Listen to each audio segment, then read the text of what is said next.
Hello and welcome to LJ News. I'm Jackie. And I'm Lorraine. Today, Jackie and I will be talking about a very controversial topic, ISIS. For those of you who don't know, ISIS is the Islamic State of Iraq and the Levant.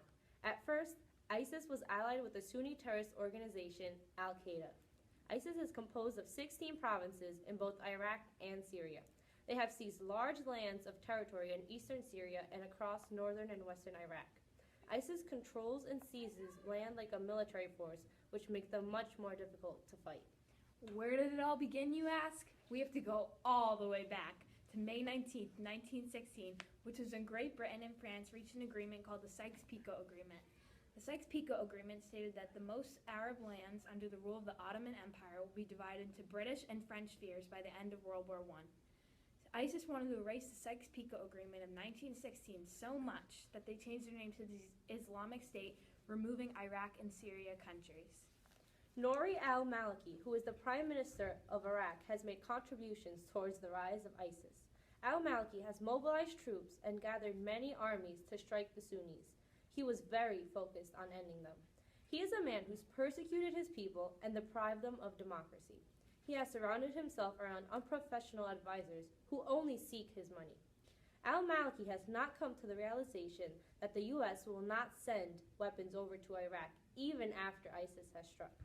Al-Maliki's bad leadership is a contributing factor in the violent rise of ISIS.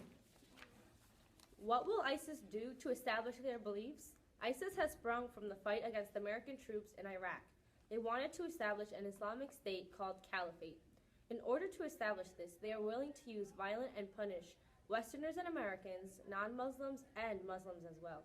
They went against any Muslim they believed were not extreme enough or devout enough.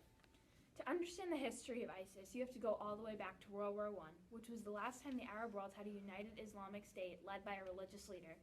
ISIS freed prisoners from Iraqi government and began rebuilding after the U.S. defeated Al-Qaeda.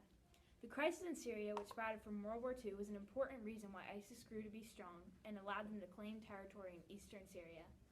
The known leader of ISIS is called Abu Bakr al-Baghdadi. He formed a militant group in Salahaddin and Diyala provinces north of the Iraq capital before joining Al-Qaeda. Al-Baghdadi was imprisoned for 4 years in Camp Bucca, which was a U.S.-run prison in northern Iraq, and was released in 2009. After the creation of the Islamic State, he began going by the name Al-Khalifa Ibrahim. ISIS has done mass killings and abductions of members of religious and ethnic minorities. They have brutally murdered Christians, Yazidis, and other minority groups, and have been forced to flee areas they have called home. They sexually abuse women and children, forced marriage, and enslavement. 8 million people are believed to be living under full or partial ISIS control.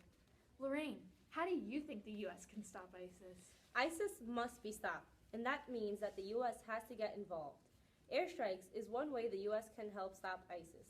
The U.S. and its allies have already launched 12 airstrikes against the Islamic State in Iraq and Syria. Some targets that were hit in just 6 strikes included buildings, vehicles, and an Islamic State refinery. In August, U.S. and Kurdish ground forces broke the ISIL siege of Mount Sinjar, which allowed thousands of Yazidi refugees to escape. In addition, Iraqi airstrikes killed 45 ISIS militants and injured an additional 60. Finally, a third way to help stop ISIS is to cut off their fundings. One way is for the U.S. to strike in the locations where the biggest oil refineries are located, because that's where ISIS gets most of its fundings from. The U.S. has to cut off ISIS donors and also help opposing forces of Iraq and Syria to get back control of the local economy. The U.S. and Arab allies struck many oil refineries controlled by ISIS in an effort to stop militants from using oil revenue to help their fundings. In addition, another way is to end the group's control of a given area using military force, which remove its ability to raise local taxes. Well, however the U.S. manages to do it, I hope we are able to contribute to stopping ISIS. Don't you agree, Lorraine? Yes, I sure hope so. Thanks for tuning in to LJ News. See you next time.